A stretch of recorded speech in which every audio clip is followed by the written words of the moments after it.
Both men developed their own system of ciphers and secret codes, which they used for intelligence purposes during wartime.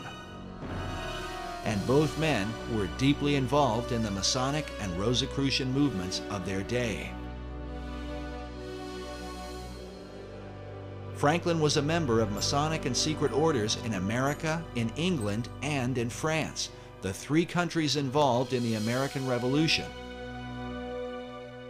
But some researchers argue that his influence in France truly demonstrates his loyalty to a plan that looked beyond America, to a global revolution.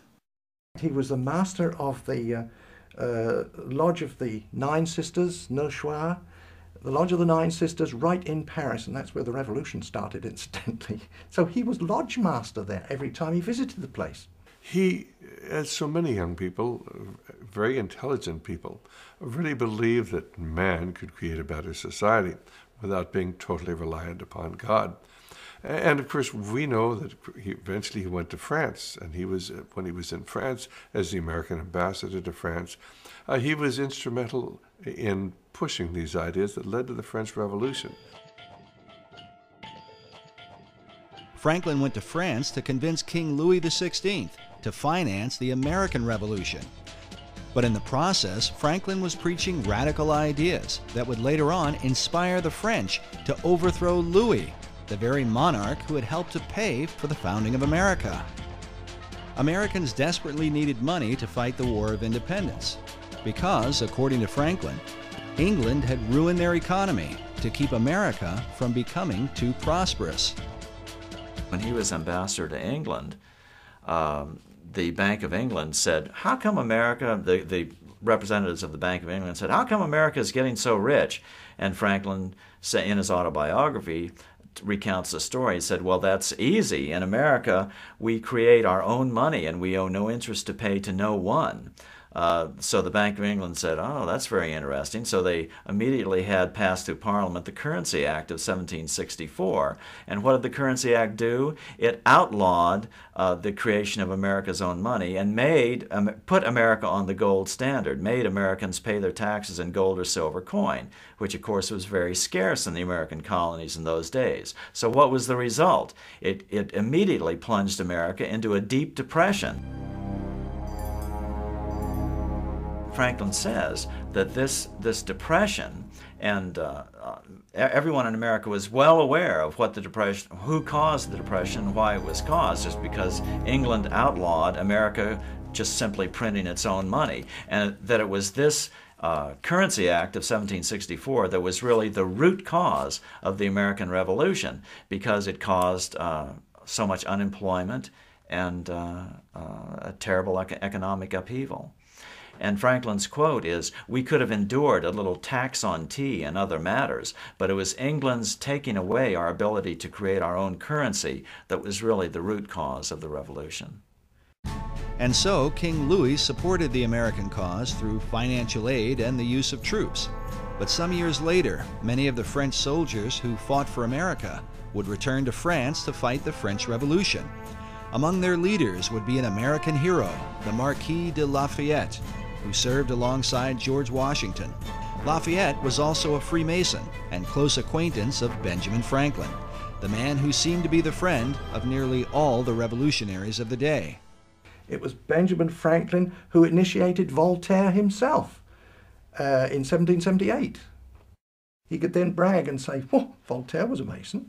Ooh. People would say, if it's good enough for him, it must be good enough for me. I don't know what it's all about, but it sounds like a good thing. While the writings of Voltaire inspired the French revolutionaries, Americans were compelled by another of Franklin's close friends, Thomas Paine. Thomas Paine was a member of the Lunar Society. Benjamin Franklin would go and meet with them, yeah. Anyway, he recognized in Thomas Paine that the fellow was, he was pretty good at writing. And so he brought him back with him to Philadelphia. And he wrote the pamphlets that started the revolution in America. It was a little booklet called Common Sense. Thomas Paine wrote that, and it was kind of inciting people to war against King George III. With the help of Paine and his fellow Masons, Franklin worked to create the revolutionary mentality among the colonies. Yes, Franklin developed the concept of the virtuous revolution. The thought of revolting against a monarch amongst European people was absolutely anathema. It went totally against the European mindset of the divine right of kings, where government is of God, kings are appointed by God, and so the virtuous revolution was something really different. But not all Masons went along with Franklin's ideas, like the man known as the Great American Trader, Benedict Arnold, also a Mason who chose to side with the British during the war.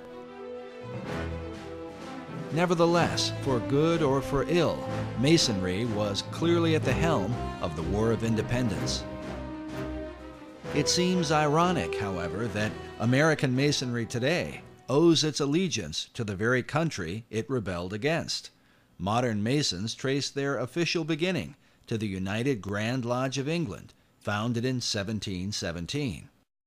The official start of modern Masonry is in 1717 in the Apple Tree Tavern in London, where the first Grand Lodge of England was convened. And that's called the Mother Lodge, because essentially all English-speaking lodges precipitate out of that. And for example, all American lodges, all the different Grand Lodges of the different states, all ultimately owe their allegiance and their warrant to the Grand Lodge of England. Yet prior to the formation of the Grand Lodge, the seeds of modern Masonry had already been sown through the work of Francis Bacon. Francis Bacon established the Masonic organization, that whole body that was established by Francis Bacon.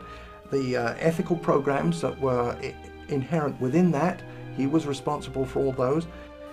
His philosophy, his ethics, his literature that he was responsible for would certainly be known to Benjamin Franklin. Was Franklin following Bacon's plan? Was it mere coincidence that he was a chief catalyst in the launching of the American Revolution? Or that his influence would also bring about the revolution in France? Masonic philosopher Manly P. Hall wrote that not only were many American founders Masons, but they received aid from a secret and august body existing in Europe, which helped them to establish this country for a peculiar and particular purpose, known only to the initiated few. Hall further suggests that Benjamin Franklin was among those few. In his book, The Secret Destiny of America, Hall writes of Franklin's involvement with the plan of Francis Bacon. In Chapter 13, titled Bacon's Secret Society Set Up in America, Hall features an illustration showing the eastern seaboard with Benjamin Franklin overseeing it, while beside him is the shadow of Bacon. Hall claims that Franklin spoke for the secret societies and that most of the men who worked with him in the early days of the American Revolution were also members. He says, quote, "The plan was working out. The new Atlantis was coming into being in accordance with the program laid down by Francis Bacon." To those who have studied him, Sir Francis Bacon is one of the most enigmatic figures in world history. Baconian societies have existed for centuries since his death in 1626. All of them credit Bacon with the great advancements of the New World. Bacon is such an interesting character, such a complex character.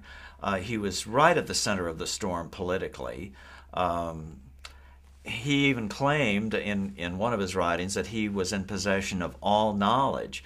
You can't say that he was ignorant of the Christian concept. He obviously had some concept of Christianity and speaks of the Lord Jesus Christ, and yet he's a proponent of the New Atlantis concept.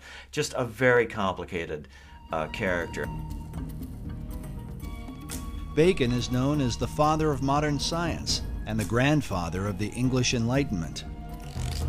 The phrase, "knowledge is power," is often attributed to him and represents his philosophy that through knowledge or science, mankind could transform himself and the world into its highest state of enlightenment. his dedication to science and learning led to